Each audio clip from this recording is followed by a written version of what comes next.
কোরবানির মাংস দিয়ে আর চালের গুঁড়ি দিয়ে প্রতি বছর কোরবানি ঈদের পর মা সমোসা বানান। এত মজা খেতে। আর যে তেলটা, এটা হচ্ছে কোরবানির যে চর্বিটা হয় না, সেই চর্বি দিয়ে তেলটা বের করেন। একটু খেয়ে দেখাচ্ছে। মজা।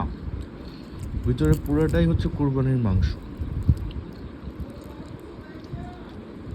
আটা বা ময়দা না, চালের গুঁড়ো দিয়ে করা হয় এই সমুচা, মুচমুচা।